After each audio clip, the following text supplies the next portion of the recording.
भाज्या खायचं म्हटलं, की बरीचशी मुलं नकार देतात. पण जर अशा पद्धतीचे पौष्टिक पदार्थ त्यांना खाऊ घातले, तर डब्बा अगदी पटकन संपवून येतील. तर आज आपण स्वीट कॉर्न आणि गव्हाच्या पिठाचे पौष्टिक असे अप्पे बनवणार आहोत. वरून क्रिस्पी आणि आतून मऊसूत, जाळीदार असे हे बनतात. चला तर मग रेसिपीला सुरुवात करूया.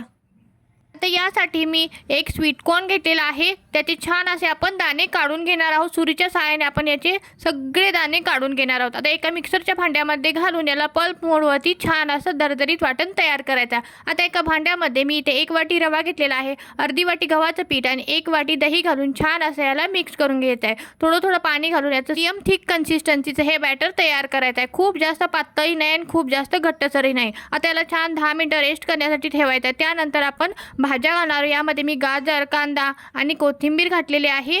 एक हिरवी मिरची घालायची आहे आणि आपण जे वाटलेलं स्वीट कॉर्न आहे ते देखील घालणार आहोत. सोबतच थोडंसं चवीपुरतं मीठ घालायचं आहे आणि यामध्ये थोडंसं मी खायचा सोडा घातलेला आहे. खायचे सोड्याऐवजी तुम्ही इनो घातला तरी देखील चालेल. आता पॅनला छान असं तेल लावून घ्यायचं आहे.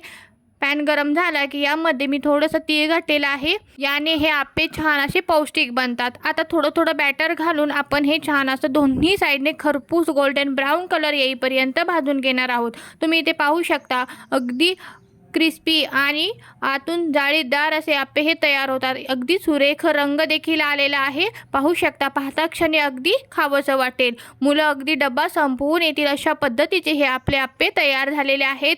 व्हिडिओ कसा आवडला कमेंट करून नक्की सांगा. व्हिडिओ आवडला चॅनलला लाईक, शेअर आणि सबस्क्राईब करायला विसरू नका. धन्यवाद.